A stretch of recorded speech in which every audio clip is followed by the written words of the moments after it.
It's us again, and we're alive. Welcome to the Lost Together podcast. Earlier than usual. This has got to be the soonest that we have released an episode after a recent episode.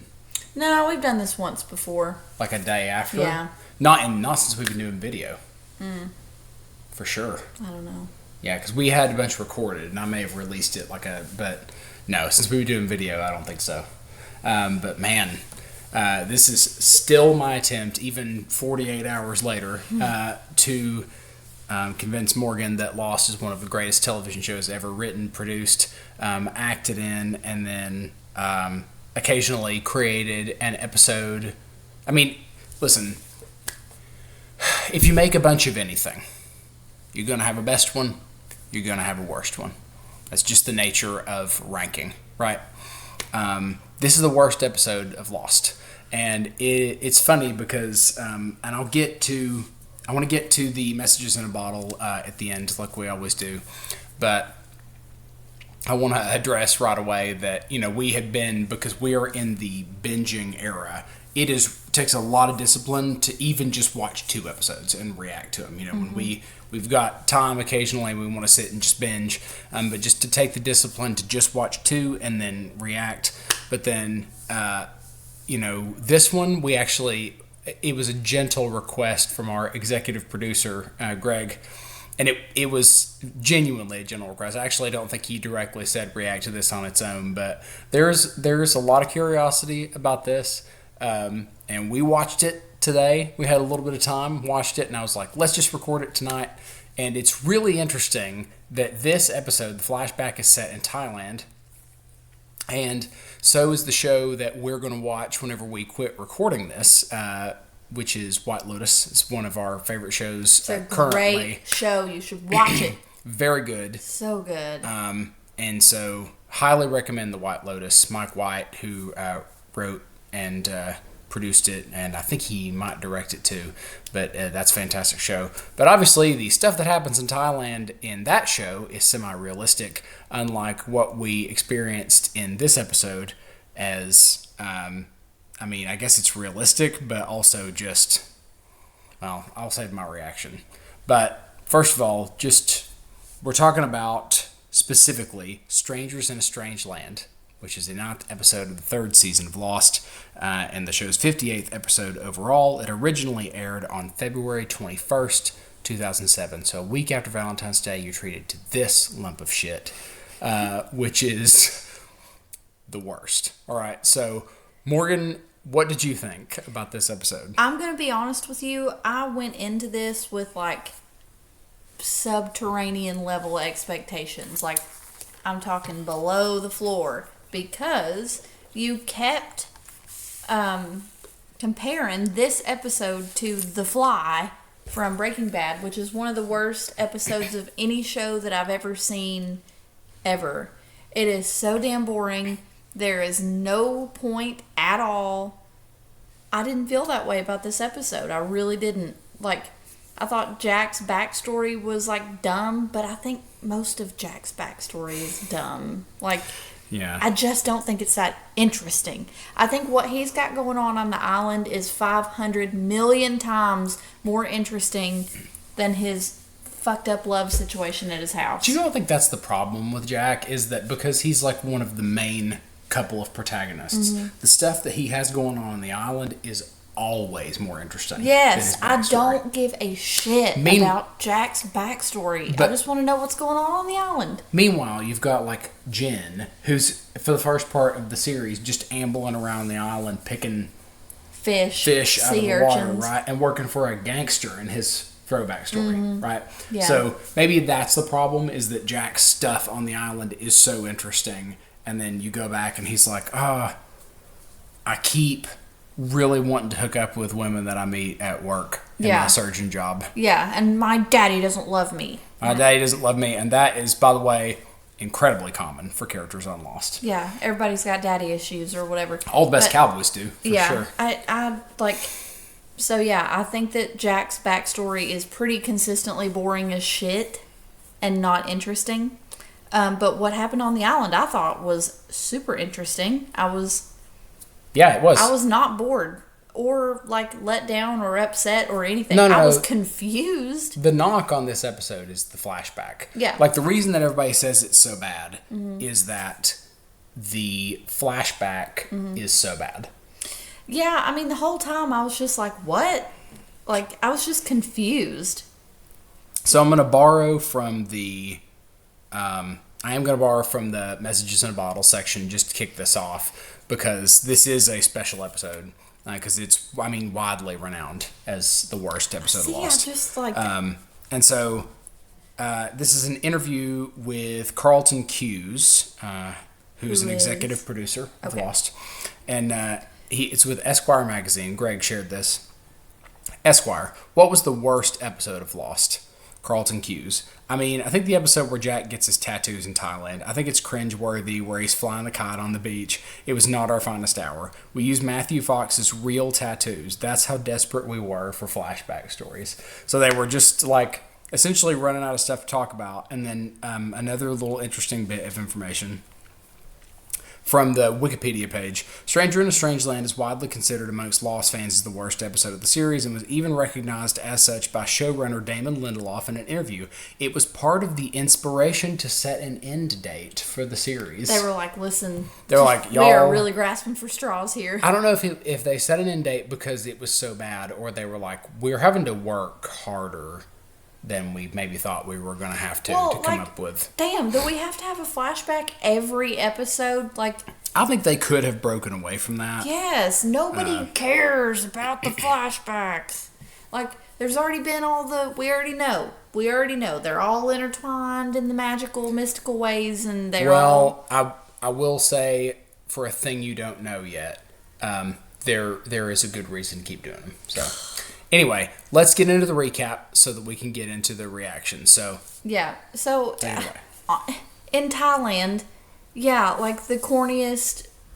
If I was a woman on a beach, and I looked over and I saw a dude struggling to put together a kite, I personally would not be enticed to like hit this guy up, no matter how good looking he was. I would. Because I just don't, like, what solo grown man goes out to the beach to fly a kite and he's so stupid he doesn't know how to put it together? Like, no, we're not doing that. You have fun over there, bud. But this cutesy little Thai girl she laughs, giggles, and stands up and comes over and helps Jack put the thing together, and as soon as she stood up, she turns around and she's got those feathers in her hair. I was like, oh, this girl's gonna be a good time. This girl, I see it all over. I had feathers in my hair when I was in high school. They're super fun and cool. That's the edgelord. When Jack comes out of his little beachside hut that he's like living in, I guess, I don't know. I think it might be like a long-term vacation. Yeah. Okay. So, like, it's not even really explained how he got there. Yeah, when in his timeline, like, is this, I assume, after he's, like, completely given up on the whole Sarah thing? He's not talking to his dad anymore because of all the shame of whooping his ass at the AA meeting. Like, I don't know. So he's like, I'm going to go deal with myself in Thailand. But there's a little boy selling, like, Cokes out of a bucket. And the kid calls him Dr. Jack, and it's all friendly and whatever. Anyway... This girl, Akira, was that her name? Achara. I was so close. They start hooking up, like, immediately. She just shows up in his little tent in the middle of the night, and you know she's taking it pretty seriously because her eyeshadow matches her bra. That is commitment. So good for her. And she's, like, being all mysterious about, like, I have a gift for you and whatever, and people keep handing her like envelopes which you assume have money in them, but you're not real sure. She's very mysterious. He follows her to work. She works at a damn tattoo parlor, but she's not a tattoo artist. She is like some sort of empath, and she is like super tuned in to people and I was wondering if you were gonna engage here at all. Joe hates the word empath. Okay, to clarify, in case any of our viewers are empaths. What I hate about it is there's two kinds of people that use that word, as far as I can tell. So there are people who use that word, and what they mean is my sense of empathy is stronger than most people's. I'm fine with that. That's fine, because that is inarguably true. Some people have better empathy than others. If that weren't true, then sociopaths wouldn't exist. But the kind of people that I'm talking about, or it's like a psychic sense, and they go like, I stand next to you and understand how you're feeling without looking at your face.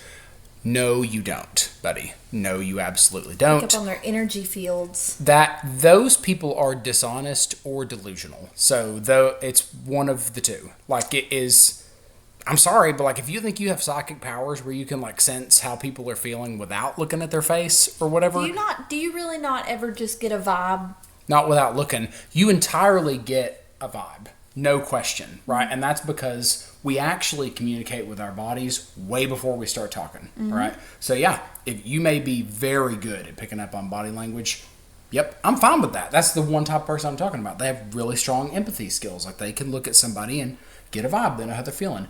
But if you are blind, for example, or you have your back turned and somebody backs up to you, you don't go like, there's a person behind me right now who's really sad, right? And no, you don't know that. That's impossible to know. It's literally impossible. So I don't know. You do know, because anyway, it's nonsense. She is an empath adjacent person. She like is able to see what people are, and then she tattoos it for them. It's super weird. First, what's the point of that? Second, why is she so protective of it? Because she's like, it's against my people. Jack immediately, he like pushes her up against a wall, and he's like, what am I? Tell me, what am I? He's mega, and he goes from like a 2 to a 10 in no time. And then she's all freaked out, and she's like, it's against my people, I can't do it. And then he like basically forces her to give him a tattoo in a foreign language. And he's just like, and he does that look. I hate this specific facial like look that the guy that plays Jack does. I hate it so much. And it's like his eyes get real big, and he kind of puts his tongue up in his mouth like that, and he's like, do it. Oh God, I hate it. But he does that. So she is like old school tattooing with like the stick that she hits with the rock or whatever. Gives him his tattoo. And then she's like, there'll be consequences. And he goes, there always are. There's some real one-liners from Jack in this episode.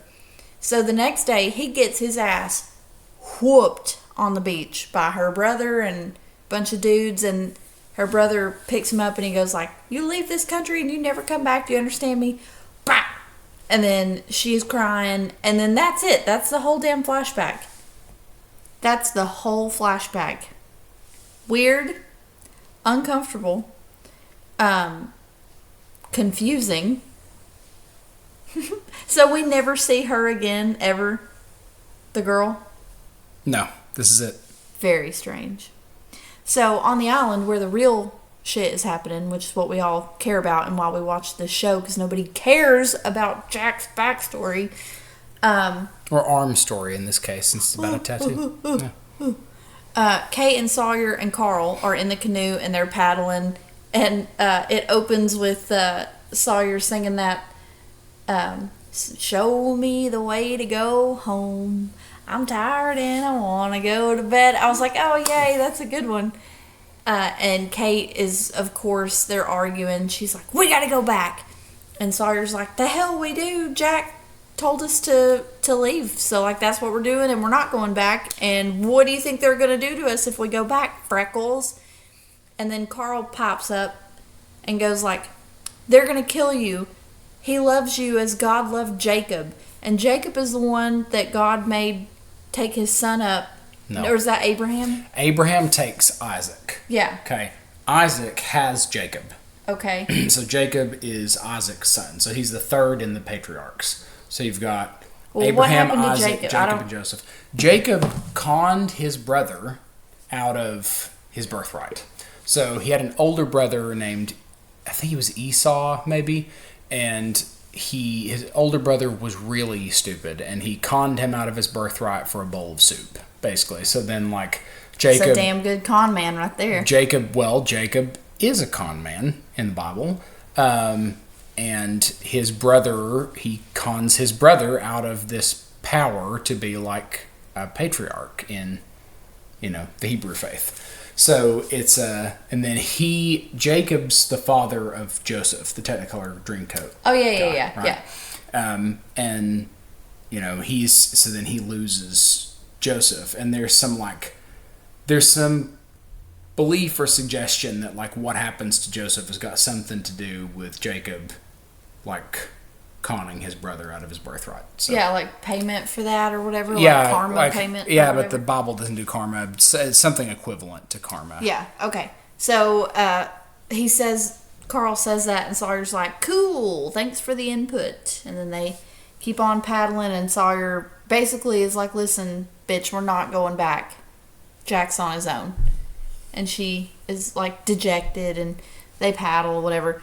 So they make it to the beach, and they're like setting up their little camp, and Carl tells this story about how him and Alex used to sit and like make up names for the constellations in their backyards. And Sawyer's like, "Y'all have backyards?" And he's like, "Yeah." And then Kate asks like, what do you guys do with the people that you take? Like, where are the kids? And Carl says, "Oh, we gave them a better life." And she says, "Better life? What do you mean?" And he goes, "Better than yours." Oh. So, very funny. Good one, Carl. It's like, that's tough talk for somebody whose life just got saved by us. Like, yeah, well, later Carl is boo-hoo-hooing in the jungle. And Kate's like, "I'll go talk to him." And Sawyer's like, "Boys only." He walks up, and Carl is, like, ugh. And Sawyer hits him in the arm, and Carl's like, "What's that for?" And Sawyer says, "So you'll cowboy up." I was like, okay, toxic masculinity. Men can have feelings, okay? Okay, but in fairness, to put my toxic masculinity hat on for just a second, Sawyer's instincts were correct there. Yes. Because if you were a toxic masculine boy, right, and you were crying, and you thought you were by yourself, and somebody was going to catch you, you wouldn't want either Sawyer or Kate to catch you, but if you had to pick one, you'd pick Sawyer. You would not want the girl to see you crying. You want only, you can lay it off and on something for the guy catching you, but you can't for Kate. You don't want a pretty, that's dumb. You don't want a pretty girl to catch you crying when you were trying to do it on your own. Annoying. But anyway, don't do that. Sawyer's like, "So what's up? Like, do you love her? That's why you're crying?" And Carl's like, "Oh, I love her more than anything." And Sawyer's like, "Well, then, like, go back and get her." And Carl goes, "If I go back, they'll kill me." And Sawyer goes, "Well, it's worth the risk." And he tells this cute story about, like, "I've been with a lot of girls, and some of them are worth it, and some of them weren't. And every now and then you get one that you name stupid stars with." And I was like, "Is Kate your one that you name?" She's sure. But then they have a heart-to-heart. Sawyer comes back and tells Kate, like, "Oh, hey, I turned Carl loose. Like, I don't know what he's gonna do, but he's gone." And Kate's like, "What the hell?" And Sawyer's like, "Yeah, whatever about Carl. Listen, I know that you only told me that you love me because you thought I was gonna die. And like, I can't help it that you feel bad about it, but like, Jack's gone." She doesn't say anything. And Sawyer looks like somebody just smacked him in the face with a hot pan. It's awful. Because he loves her. And he's doing his best. And she sucks. Yeah. Kate continuing to do Kate things. Surprise, surprise. Sucks. So they, I guess, start heading back to their camp. So, a good little Sawyer quip. I like some of his nicknames are annoying. Like, he just goes overboard with it. Like, just shut up with your stupid nicknames and your little sayings and whatever. But they're pulling up to the island, and Kate's like, just go around. Like, if we just keep going, like, we'll get to the camp. And he goes, oh, have you got a map, Magellan? Yeah. And I was like, that was a good one. And he calls Carl Bobby, Bobby Brady, who is all the time on the Brady Bunch. It was like a thing with the youngest Brady boy that he was always insisting that he was tough and his brothers would punch him and pick on him and stuff. Like, oh, see, I didn't get that reference either. It was yeah, and that's why I saw it was like, okay, right, like this, let me know how old I am here. Well, yeah, I didn't get it. But so that's it with them. So back at Hydra, Tom walks in to the fish tank and he's like, hey, Jack, you're moving. And Jack's like, if you're going to kill me, like, just be man enough to say you're going to kill me. Like, don't call it moving. And Tom's like, oh, God, whatever, come on. So pulls him out, and in passing, he sees Juliet, who's handcuffed, being taken into the fish tank. And Tom starts talking to this very sharp-looking woman, and she means business because she's got a hard part, and that hair is slicked down on her head. She means business, this lady. And she's in, like, super professional clothes. And they put Jack in Sawyer's cage, which I thought was a funny choice, because he knows there was some nuptials. There, yeah, some conjugal visits. I was going to say, are they breaking down sentence structure there? No, I was going for conjugal visits. That's what I was going for, which was close to conjugation, but mean completely different things. Right. We weren't parsing verb tenses here. We were parsing something else, if you know what I mean. Huh? So, we weren't splitting infinitives. We were split. Okay. Alrighty. But I was like, damn, they could have put him in Kate's cell. Are you okay? Yeah. Okay. Sorry. I don't get a lot of chances to do grammar jokes, so that's that. Y'all just bear with me there. Nerd. Okay. Anyway, so they put him in Sawyer's cell. And so here comes Juliet. Yeah. And she looks like shit. And she's brought him another grilled cheese. Oh, because Tom brings him a sandwich initially. And he's like, I like them better grilled. Mm-hmm. I was like, damn, Jack, you really are a bastard anymore, aren't you? So. Did you notice Tom's like demeanor beginning to shift a little bit? Yeah. Like, have you kind of noticed that he's getting soft, softening a little bit? Yeah, he's soft. And like, well, he was always soft. He was soft with Kate in the beginning. Yeah, well, he was like, if these clothes don't fit, let me know. And you know, he was nice. And he's like, here's your shampoo. Here's your conditioner. and he says, and I don't know if you're going to address it directly, but it's a little throwaway line. But he's moving Jack from the tank. Mm-hmm. And he's like, what kind of people do you think we are, Jack? And then Jack says, lists all that stuff off. Like, I think you kidnap children and pregnant people and stuff. Yeah, and then, I mean, Tom was, like, bothered by that. But he said, he went over and knocked on the glass. He was like, let me get you a stone to throw inside this glass house or whatever. Yeah.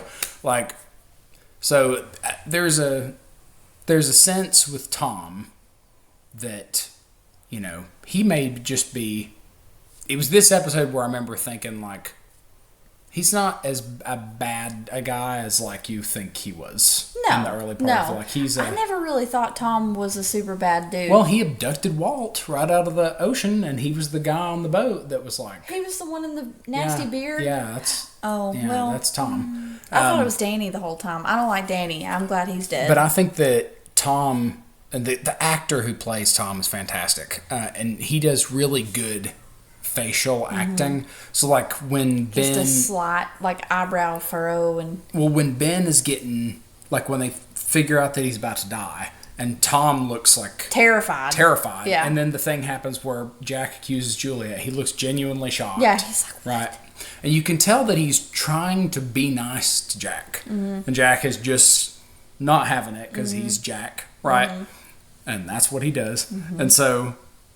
But he's... I don't know. They call him Mr. Friendly for a reason. That was kind of the like... I don't know where Mr. Friendly came from. Is that a nickname he was given by fans, or do they call him Mr. No, they call him Mr. Friendly in the show. Oh, okay. But I think he must have been nicknamed Mr. Friendly out of like That's what I was trying to get to, is that... Because he's nice. Yeah, he's a nice guy. nice. And then somebody mentioned in our comments earlier that he's gay, right? And they allude to it, you know.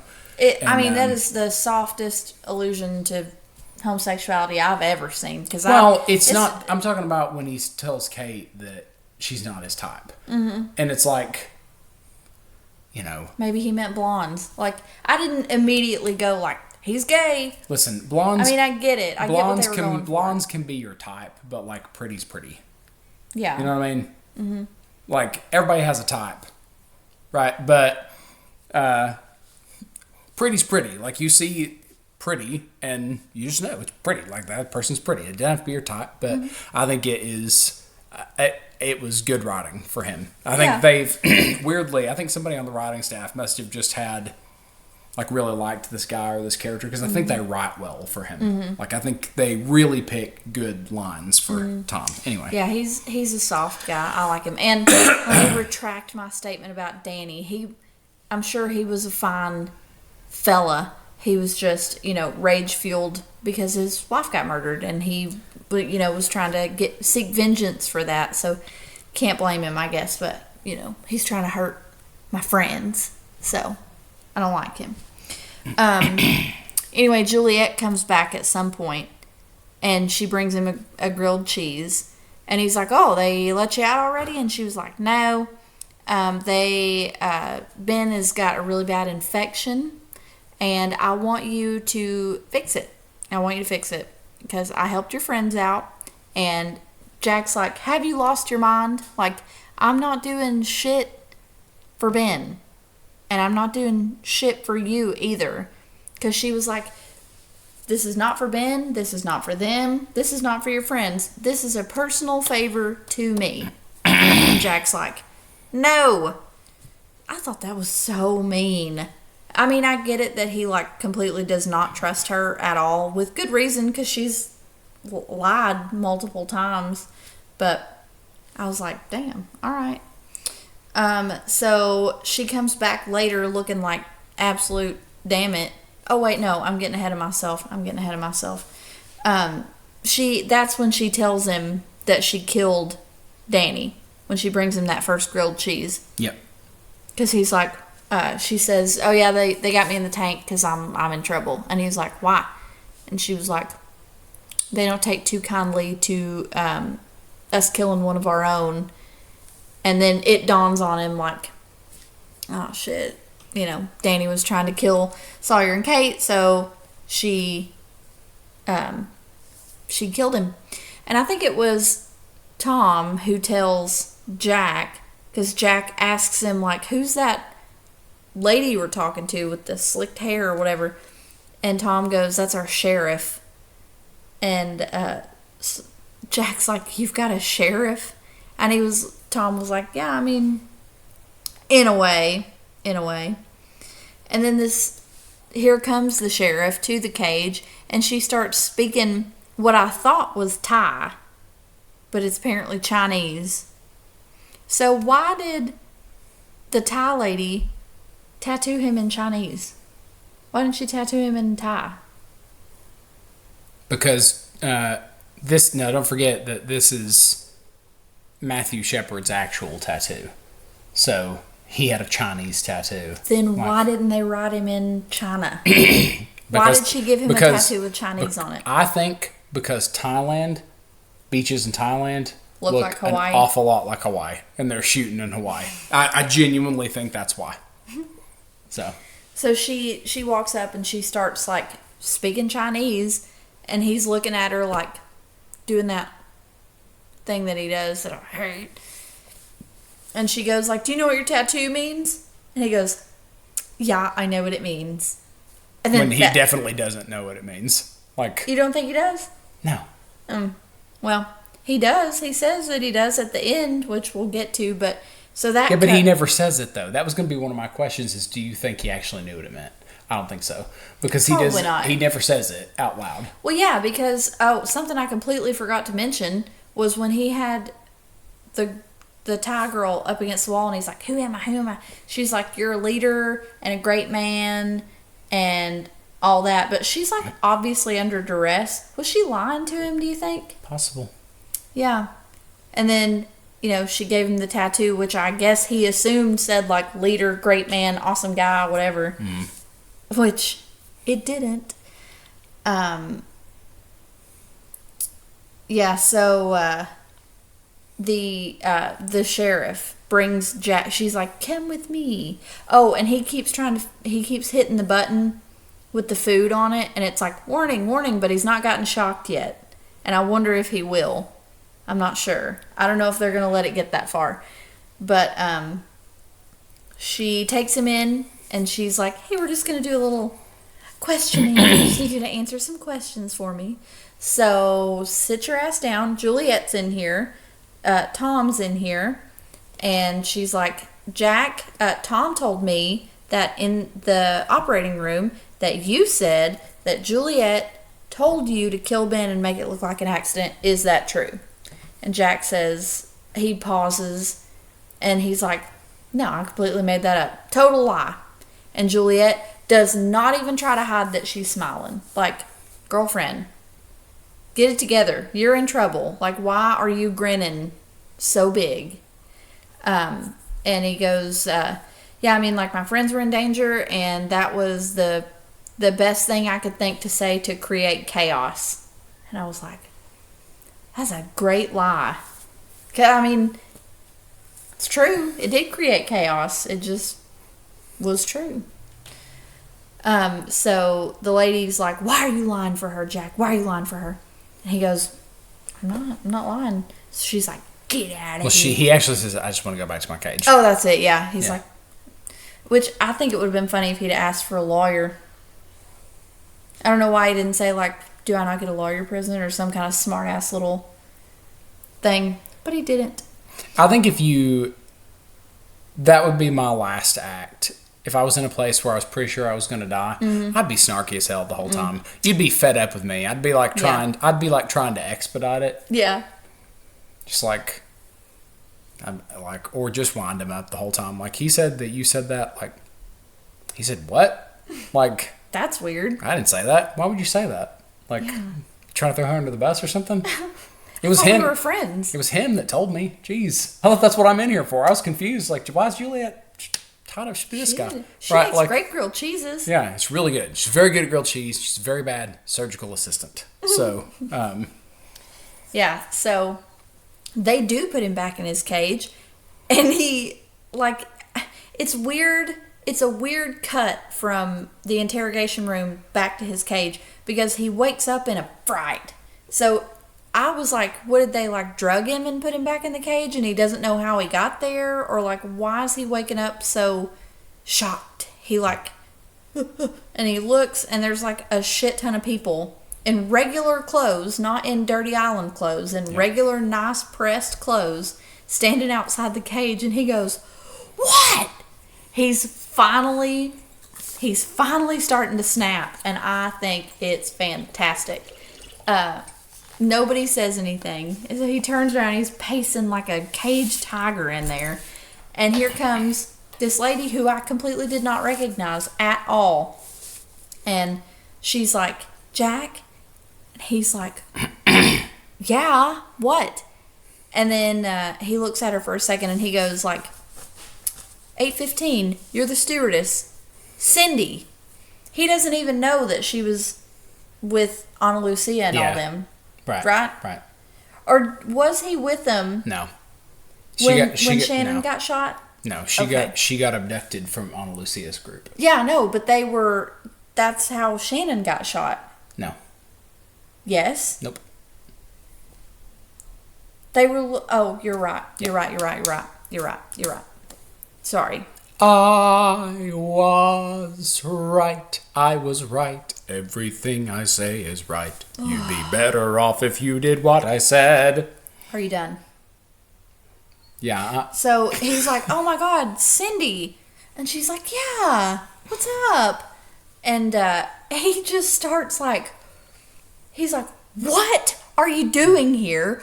What is going on? What the fuck?" And she just goes, I would have reached through and snapped her neck. he's like, what is happening? What is going on? What are you doing? And she goes, we're watching, Jack. So I literally at the same time, he and I screamed, watching what? I do not understand why she's being so vague. Stop being obtuse. You know he doesn't know what's going on. Just tell him. Tell him in plain what the hell's going on. You don't have to be all cryptic. Well, here comes a little girl, and she whispers up to Cindy, and Cindy goes, oh, this is whatever, and she wants to know how Ana Lucia is doing. And he goes, and he's like, get out of here, or whatever he yells at him. He's go away. So they all leave. So weird. Yeah. It was hilarious. And then Alex shows up to the cage, and Jack is like, oh my God, I keep getting these damn visitors. What is going on? After she knocks the camera out. Yes, yep. She throws a big rock at the camera, and because I think he says, like, oh yeah, like you guys aren't watching everything I do in your stupid cameras. And Tom's like, oh yeah, Ben told me you made it into the surveillance room. So Tom knows that Jack saw the fornication. Touchy subject, Tom. Don't bring it up. You don't have to talk about it. But Alex tells Jack that, like, hey, listen, Juliet's, like, on trial, and it's like the night the lights went out in Georgia style trial where they're not even fucking around. Like, they're gonna kill her. She's about to get executed. And so he goes like, is your dad still in charge? Do they still listen to him? Is that Isabel lady still listen to him? That's the slick-haired sheriff. And she goes, yeah. And he's like, get me out of this cage right now. So she does. Swiftly unlocks the cage. They're in the middle of whatever, and here comes Jack busting in, and they go, and Tom's like, what'd you bring him here for? And they go, oh wait, I missed a whole section. Juliet comes and tells Jack, like, hey, listen, Ben's, like, she shows him the picture of the, and it's pretty gnarly. No, you said that. Yeah, but yeah, he breezed over it. It's fine. Okay, fine. Yeah, but then Alex gets him out. He goes to see Ben before he goes to the courtroom. That's right. Yep. That's what I got all jacked up on. And Jack's like, hey, bud, listen, you might have, like, some permanent nerve damage. We're going to have to re-incise. We're going to have to debride. You're going to have to go back under. You might not be able to walk again. You might have some very serious permanent damage. You got a really bad infection. You need a doctor with you at all times. He said, you need a good surgeon. And Ben goes, we had a great surgeon. His name was Ethan. Ethan shouldn't have been creeping around hanging Charlie up in trees. And then Jack was like, well, you're stuck with me now. So Yep. Yeah, I mean, could have avoided Ethan dying by not fucking with our stuff. You know what I'm saying? So, yeah, Jack's like, listen, I will be your doctor and go with you and whatever. And what does Ben say? He says, yeah, last time, I already told you I'd take you home. What's it going to cost me this time? And Jack's like, I need you to, pardon Juliet, basically. So Ben writes a pardon. And Jack and Alex show up at the courtroom. Tom's like, why'd you bring him here? Blah, blah, blah. Isabel reads the note and says that Ben has pardoned Juliet, but she has to be marked. It's like a brand. Yeah. So she shows back up the next day, I guess, or maybe later that day, looking like hell. And she brings him another sandwich, and he's like, they marked you. Let me see it. And she's like, Jack, you really don't have to. You don't have to. And he's like, let me see it. So she turns around, and as soon as she started lifting that shirt, I was like, they did not give her a tramp stamp for a freaking... Sure did. They sure did. Gave her a cute little sunrise-looking thing. Tramp stamp. And then so he tells her to go pick some aloe vera, and he... Rubs it on her, yeah. Yeah, very sexily reaches through the bars and grabs her hips. Unnecessary, but whatever.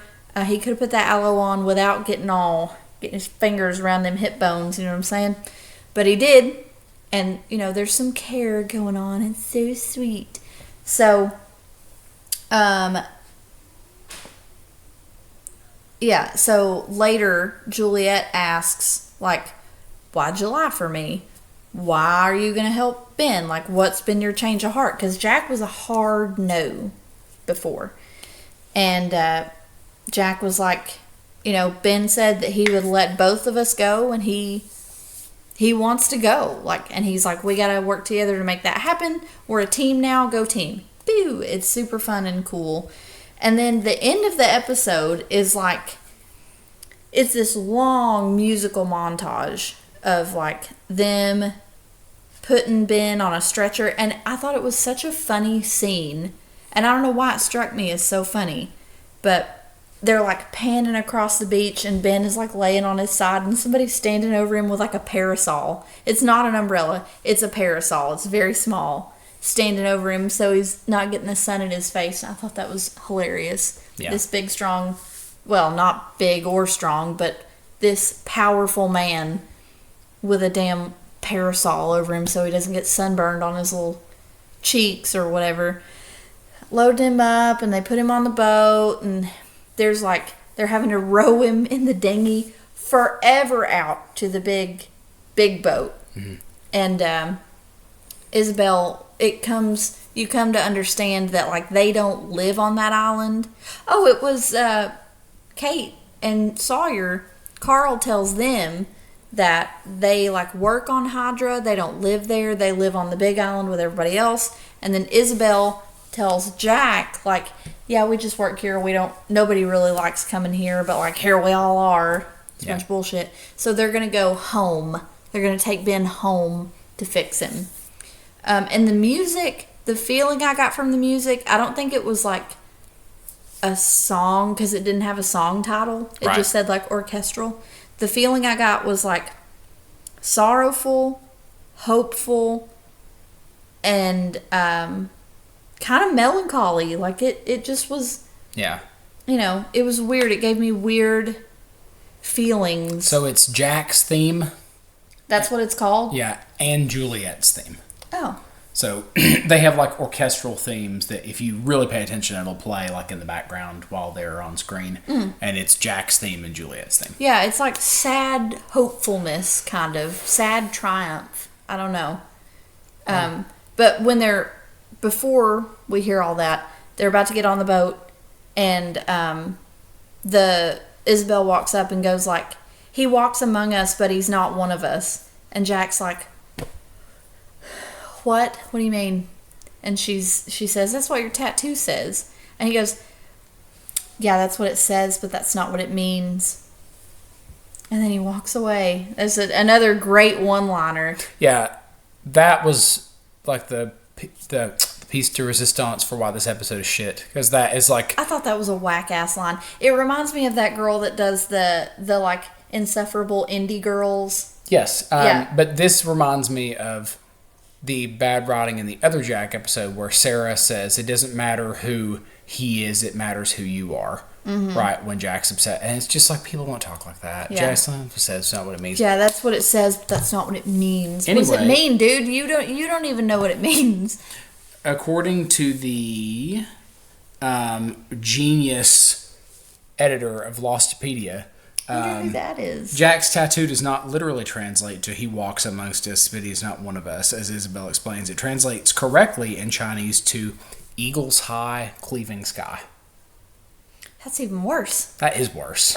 All right, so today's art within the art literally is the Bible, okay? Because there's lots and lots of biblical references in not only... I only caught the one. Oh, man. So the title, Strangers in a Strange Land, comes from Exodus 2:22, which is, Zipporah, Moses' wife, gave birth to a son, whom Moses named Gershom, saying, I have become a foreigner in a foreign land. And so Moses said that after his son was born? Yeah. Why? Because he is, like, he's living in Midian. So this is when Moses... This is after they left Egypt, right? No, this is after Moses kills the guard in Egypt. Yes. And then he runs away, and he goes to the desert. Yeah, and, and then he meets Zipporah, and then he lives in Midian, right? Meets Zipporah, has a baby, but it's like he's trying to integrate into this, but like it's clear to him. With you. It's clear to him by having a baby how strange he is in this place. Like he is a foreigner in a foreign land, or as we would say, a stranger in a strange land. AKA an American doctor on a Thai beach. Yeah, but I think it's more related to him leaving to be with the others. So like now he's a stranger in a strange land.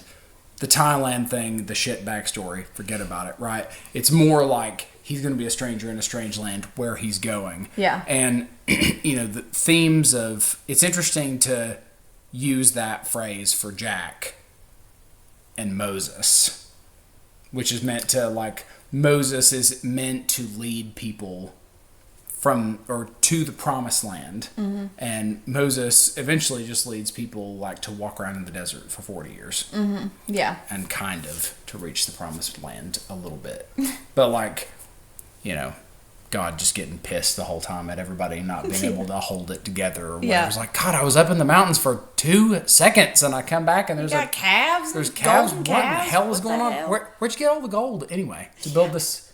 There's just gold laying around. You smelted it. You got a furnace here somewhere. My goodness. But so lots of biblical references. The Jacob thing. So I wanted to clarify too, the Jacob and Esau story. So yeah, I'm not familiar. All right. So actually, what happened? They were twin brothers.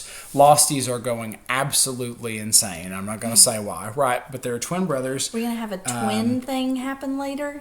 So Esau was the older brother, and he's really stupid. Okay, and he went out hunting one day. They're twins, but he's the older one, so it's naturally his birthright. But birthrights have to be given in the Hebrew tradition. You don't just get it like it's your dad gives it to you, right? So Esau is like big and tough. Jacob is like kind of nerdy or whatever. So Esau goes out hunting. He comes in. He's exhausted. Esau's like lentil soup, which is literally the soup. Lentil soup is shitty soup. I don't know if y'all have ever had a lentil soup, but if somebody ever offers you a lentil soup, you're probably like at Kate Bush's house, and she's like potting a plant or something over in the corner. What are you hating on Kate Bush for?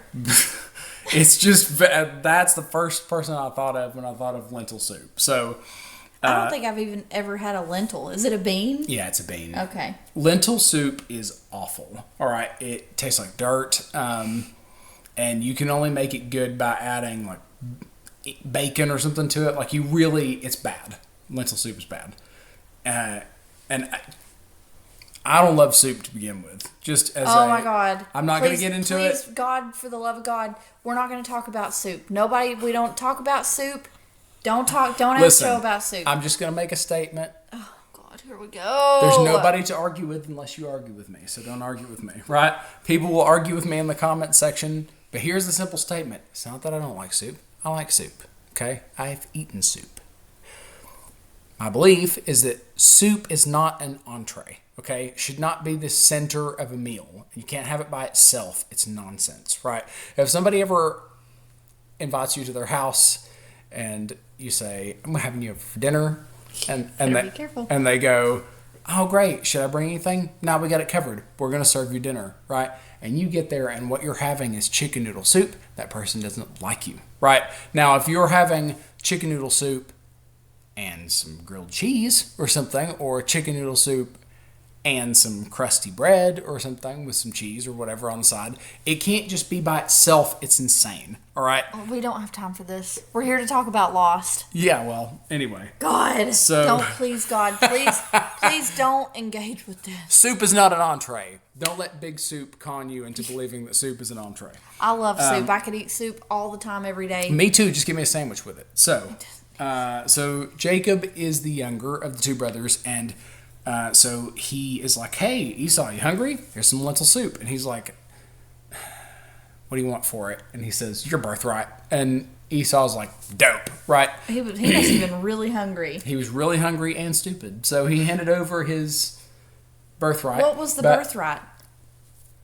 To be the the inheritance, to get the inheritance, like the family inheritance. Pretend that it's like in our terms today, it's like your dad's the deed to the house. Your dad's a millionaire, and the oldest gets all the money and the deed to the house, and then he decides what all the younger ones get. Right? Think how hungry Esau must have been. Mm-hmm. But not only that, so now Isaac, their dad, has to actually give the birthright. That's a problem because he knows that Jacob's not the oldest, and he surely would think this is bullshit or whatever.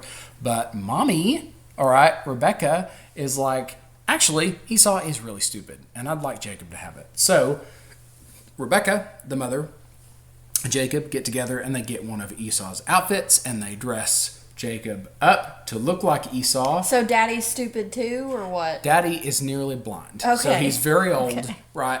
And they con him into the birthright. Wonder who the mom's favorite was.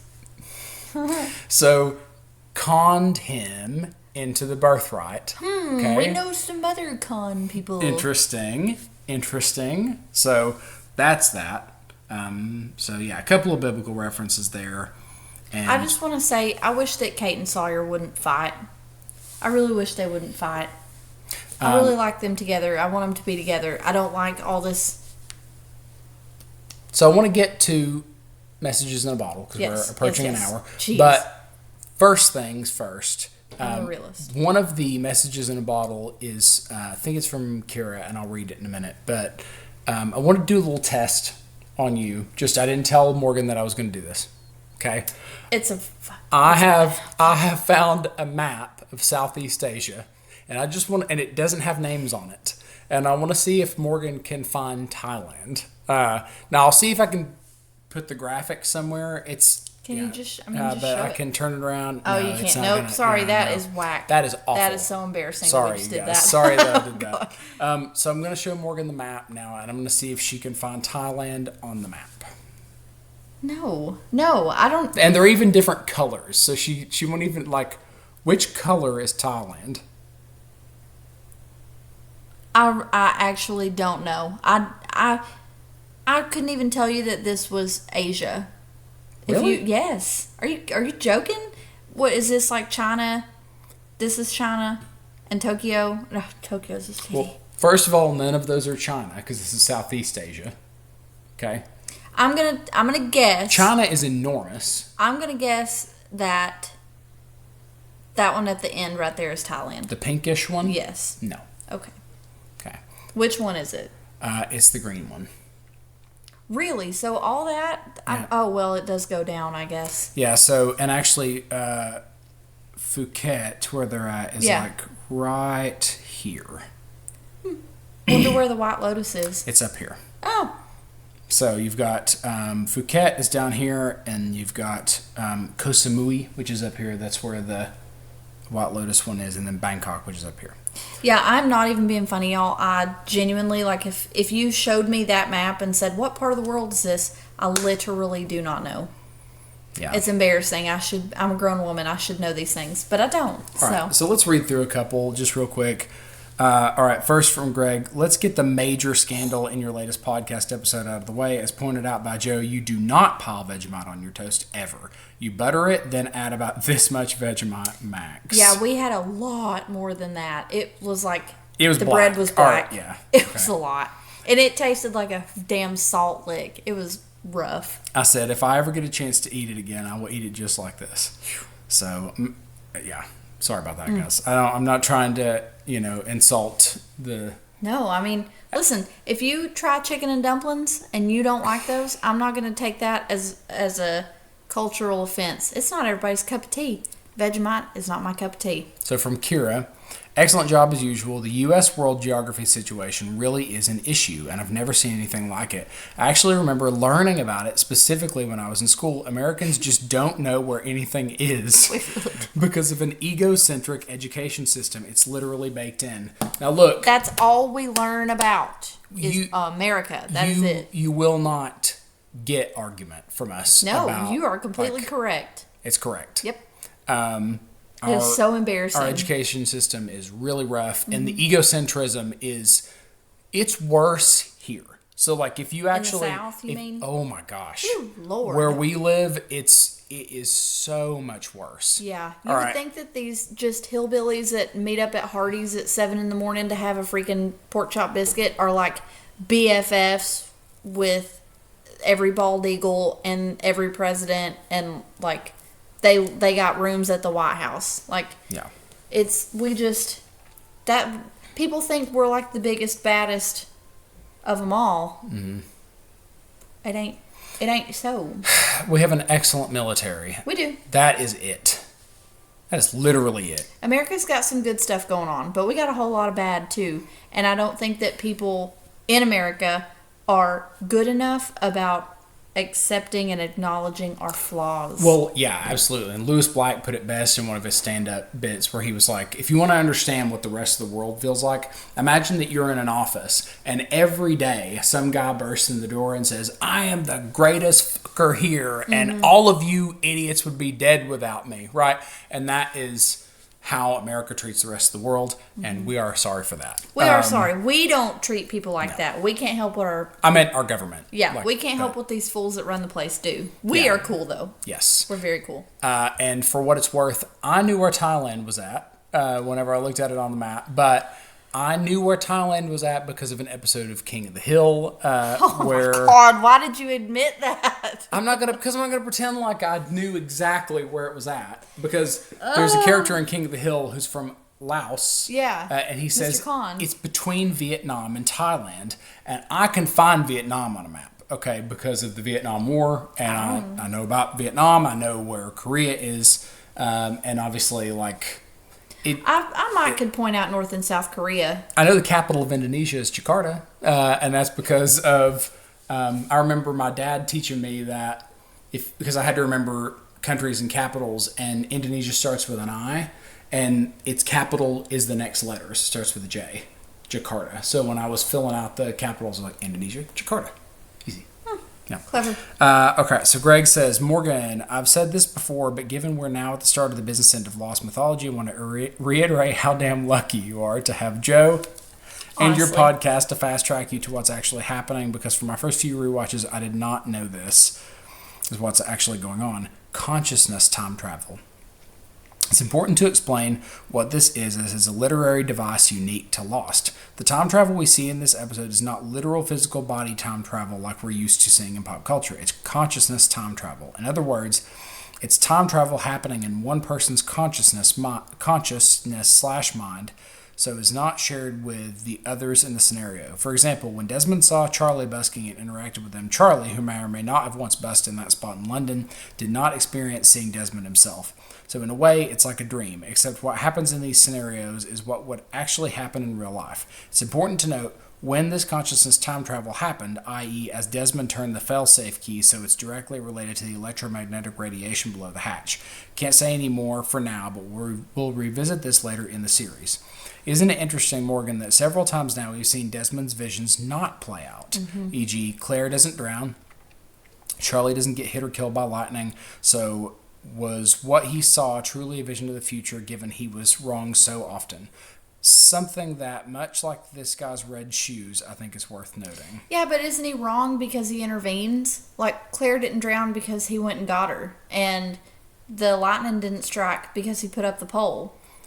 I can't say. All right, okay. So Daniel says, me reading your explanation of the time travel scenes. What? I said, okay, we will do a standalone react this time, Stranger in a Strange Land only. You commented on the wrong thing, looks like. Sorry, Daniel, that's my bad. I am truly social media inept. Sometimes I just get really happy about commenting. My boomer. Probably best not... Oh, okay. Oh, sorry. Oh, I don't know if you guys know this. Hopefully we'll do another episode before, but it's almost Joe's birthday. My birthday is on March 25th. He's going to be 38. Yeah, I was actually really excited for 37 because I'm a real, I loved Monty Python and the Holy Grail, and there's that character that says, I'm 37, I'm not old, and I wanted to post that. I was thinking about that for years leading up to turn 37. Posted the meme last year on my birthday. Nothing really special about 38, just getting closer to 40. But I have loved spending part of my 37th year with you all, and we are going to go ahead and cut loose here. I will tell you that the next episode, just want to give you a quick aside here, babe. Thank you all again for all your wonderful comments. Oh my gosh, that's my favorite part. It's so much fun. It's so great. Sorry for not knowing geography properly. Yeah, sorry about it. I mean, you're right. It's true. Americans are not taught that shit, and we are taught that we are literally the best country in the whole entire world. Like, we happen to know that in many ways we are not. Yeah, we got some good stuff going on. I'm not saying that America's like a total piece of crap country. Like, I'm glad to be here, but it's like we're not like the best. Yeah, we got to be careful not to be too negative on here. We're going to get arrested. So we're not there yet. We're getting there. All right. So the next episode is called Trisha Tanaka is Dead. Who the hell is Trisha Tanaka? That sounds like an actress. Any guesses on who the episode's around? I'm gonna say Trisha Tanaka. It's around Hurley. It's Hurley's flashback episode. So. God, did he kill her with his bad luck, which is not actually bad luck? Anyway, thank you all very much for your comments. Please continue to comment. Greg 100% always beats me to the uploading on the thread. Our executive producer. Thank you for all of your wonderful contributions. Thank you everybody for your wonderful contributions. Like we can't thank you enough. We love you guys, and we really love just everybody who takes the time to comment or just anything. Like, makes comment, us real whatever. happy. It really does. I'm telling you, if you guys did not comment on this, we would have given up on this a long time ago. Just for binging, because I would have killed this show in like 2 days. Yeah, not watching Lost. But, I want to know what's happening. It's driving me crazy. All right, y'all. Thank you so much, and we'll see you in another life.